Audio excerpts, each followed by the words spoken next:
प्रभु यीशु मसीह के सामर्थी नाम में आप में से हर एक को अनुग्रह और शांति बहुतायत के साथ मिलती रहे और हम उसी के मधुर नाम में आपका हार्दिक स्वागत करते हैं। आपका बहुत बहुत स्वागत है, आपका अभिवादन है। आपको जय मसीह की कहते हैं, आपको यीशु साहब भी कहते हैं। आप में से हर एक को परमेश्वर बहुतायत के साथ आशीष दे। आइए परमेश्वर का धन्यवाद करें कि एक बार फिर से उसने हम में से हर एक को ये अवसर दिया है कि हम उसकी उपस्थिति में बैठ सकें। मेरे प्रियो, आज के दिन आपसे कहना चाहता हूँ, if you are in the presence of the Lord, यदि आप परमेश्वर की उपस्थिति में हैं तो आप सबसे सुरक्षित जगह पर हैं। आप में से हर एक को परमेश्वर बहुतायत के साथ आशीष दे। इस समय एक गीत आपके साथ हम चाहते हैं कि शेयर करें। It's a wonderful song. इसकी रचना लगभग 1995 में हुई। 1995 के अंदर इस गीत की रचना हुई थी। इस गीत का शब्द आपके सामने कहना चाहता हूँ। इस गीत के शब्द हैं, जीवन का मेरे तू रखवाला, हर पल तू मेरा विधाता है। मेरे प्रियो, और इस गीत के बारे में बहुत सारी गवाहियों को मैंने सुना, बहुत सारी गवाहियों को, बहुत सारे टूटे हुए लोग जिनका जीवन बिखर गया, जिन्होंने अपने जीवन के अंदर अपने प्रियजनों को खो दिया, ऐसे ऐसे लोगों की गवाहियों को हमने बार बार सुना मेरे प्रियो। और लोगों ने कहा, जब भी इस गीत को हमने गुनगुनाया, हाँ, परमेश्वर की असीम शांति हमारे मनों में समा गई। मैं परमेश्वर का धन्यवाद करता हूँ आज के समय के लिए मेरे प्रियो। और इससे पहले कि इस गीत को सुने, हम सबसे पहले आज सुनेंगे एक छोटा सा मनन का वचन और उसके बाद इस गीत की ओर हम चलेंगे। लेकिन इससे पहले कि हम मनन के वचन की ओर भी जाएं, आइए अपने अपने मनों को तैयार करें और आज के दिन बोलें, हाँ प्रभु बोल, क्योंकि हम तेरी सुनने के तैयार हैं। हालेलुया। हम इस समय एक छोटा सा स्तुति का गीत गाना चाहते हैं। और मेरे प्रियो, इस समय आपको कहना चाहता हूं, do you know what happens when you worship the Lord. जब आप परमेश्वर की स्तुति करते हैं तो क्या होता है।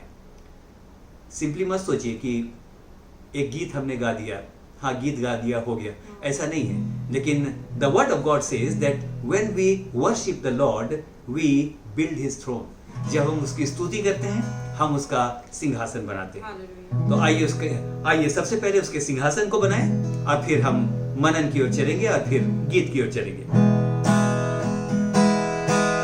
स्तुति करूंगा मैं प्यारे मसीहा, हाथ अपने उठाकर सदा।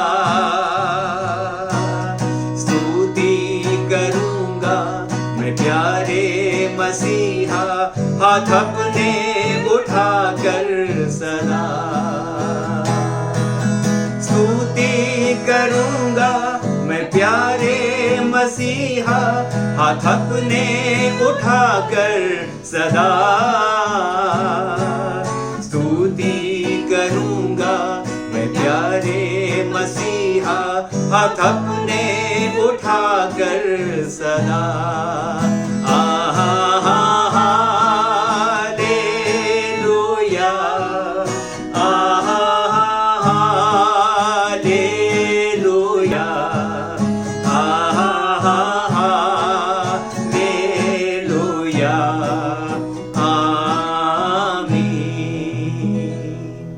आमीन और फिर से आमीन। हम परमेश्वर का धन्यवाद करते हैं समय के लिए। और इस समय थोड़ी देर के लिए हम परमेश्वर के वचन पर आइए मन लगाएं, क्योंकि परमेश्वर का वचन कहता है, जो वचन पर मन लगाता वो ठिकाना पाता है। आज के मनन के लिए एक पद जो कि मैंने आपके लिए चुना है, वो पाया जाता है पहला शमूएल उसका 17वां अध्याय और उसका 40वां पद। जी।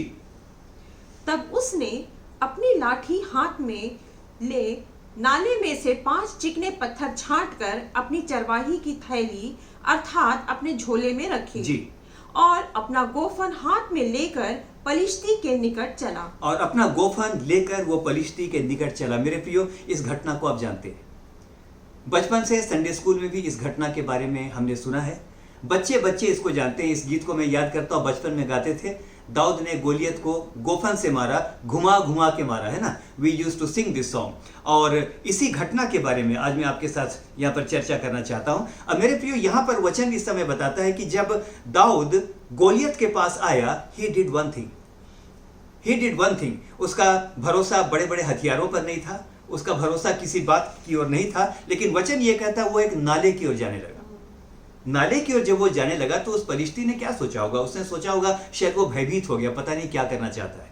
But the word of God says, उसने वहां से चिकने पत्थरों को चुना, 5 चिकने पत्थर छांट कर उसने अपनी चरवाही की थैली में रखे। This is what the word of God says. आज मैं आपके साथ विचार करना चाहता हूं चिकने पत्थर क्या हैं। ध्यान के साथ सुनिएगा मेरे प्रियो। क्या आपने कभी सोचा ये पत्थर चिकने क्यों हो गए होंगे? क्या हुआ होगा जिसकी वजह से ये पत्थर चिकने हो गए? नाले के किनारे पड़े थे, ये चिकने कैसे हो गए होंगे? मैं इस समय इस बात का वर्णन आपसे इस प्रकार से करना चाहता हूं। आप इस समय कल्पना कीजिए, एक चट्टान है बहुत बड़ी, एक बहुत बड़ी चट्टान है, and that rock is saying, एक समय था जब मैं एक बहुत बड़ी चट्टान थी, बहुत बड़ी चट्टान। I was a mighty rock, I was a mighty rock, but the rain came down. मैं बहुत ही दृढ़, बहुत ही सशक्त चट्टान था, लेकिन मुझ पर बारिश के झोंकों का आक्रमण हुआ। ध्यान के साथ सुनिएगा मेरे प्रियो। हवाओं ने मुझको बार बार आघात किया। सुनिएगा मेरे प्रियो, मैं चट्टान था, अपनी सामर्थ्य में, अपनी शक्ति में मुझको ऐसा लगता था मेरे तुल्य कोई नहीं है, but the rain came down. लगातार बारिशों के झोंकों ने, लगातार आंधियां तूफानों ने धीरे धीरे करके मुझको तोड़ना शुरू कर दिया। I used to have a great ego, I am very strong, कोई मेरा कुछ नहीं कर सकता। अपने ऊपर मुझको बड़ा गर्व होता था, but the rain came down. बार बार बारिश आती रही, बार बार तूफान आते रहे, जल की धाराएं मुझ पर पड़ती रही और मैं टूटता चला गया। टूटते टूटते टूटते मैं छोटे छोटे पत्थरों में तब्दील हो गया। मैंने सोचा शायद अब सब कुछ ठीक हो जाएगा, लेकिन ऐसा नहीं हुआ। जब मैं छोटे टुकड़ों में बिल्कुल तब्दील हो गया तो नदी की जलधाराओं ने मुझको बहाना शुरू किया और मैं बहने लगा, मैं चट्टानों से टकराने लगा। नदी की धाराओं ने मुझको घसीटना शुरू किया, यहां मारा मारा फिरता, वहां मारा मारा फिरता, और अंत में एक बात होने लगी। और क्या हुआ मेरे प्रियो, आपको बताना चाहता हूं। शायद उस चट्टान ने यह कहा होगा, बहुत छोटा टुकड़ा मैं हो गया था, नदियों की धाराओं ने मुझको खराद खराद करके बिल्कुल चिकना कर दिया और उठा करके एक नाले के किनारे फेंक दिया। मैं वहां पर व्यर्थ यूं ही पड़ा हुआ था।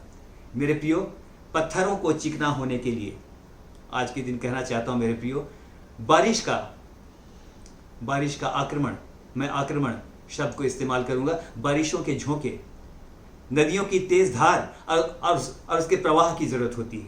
मेरे प्रियो, इस समय आपसे एक बात मैं करना चाहता हूं। शायद ही कोई खुरदरी चट्टान होगी जिसको भारी वर्षा का कठोर प्रवाह सहना ना पड़ा होगा। आज के दिन मैं आपसे कहना चाहता हूं मेरे प्रियो, उन पत्थरों को क्या पता था कि गोलियत को गिराने के लिए यानी परमेश्वर उन चिकने पत्थरों का इस्तेमाल करेगा। They never knew it. मेरे प्रियो, अगर वो चिकने पत्थर आपस में बातचीत करते तो वो क्या बातचीत करते? वो बातचीत ये करते कि हम तो टूट गए, हम तो चट्टान थे, हम बिल्कुल टूट गए और अब हमारे सामने कोई और उम्मीद नहीं है। लेकिन मेरे प्रियो, उन्हीं चिकने पत्थरों को परमेश्वर ने इस्तेमाल किया। आज के दिन मैं आपको उत्साहित करना चाहता हूं मेरे प्रियो।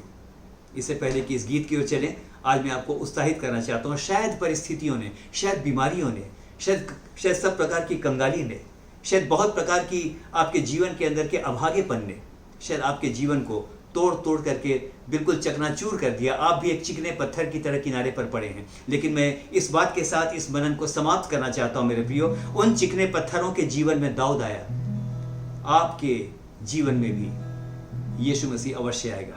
वो आपको उठाएगा मेरे प्रियो, और वो आपको एक महान उद्देश्य के लिए इस्तेमाल करेगा। आइए इस समय इस गीत में चलते हैं। अगर इस गीत को आप जानते हैं तो आप हमारे साथ गा सकते हैं, गुनगुना सकते हैं।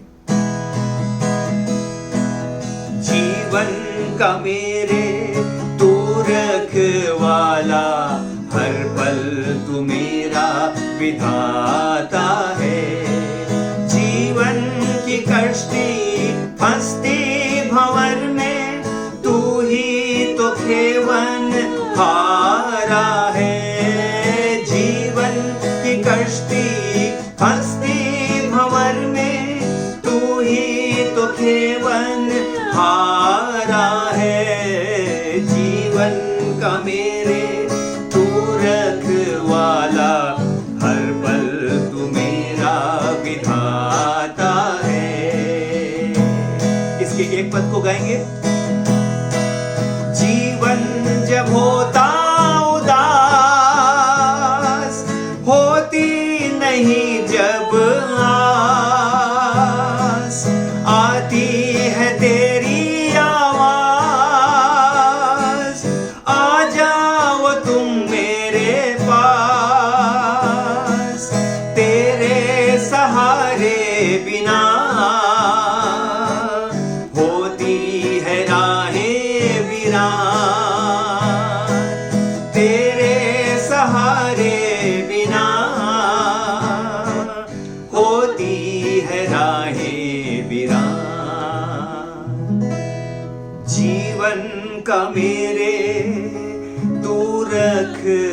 वाला, हर पल तू मेरा विधाता है।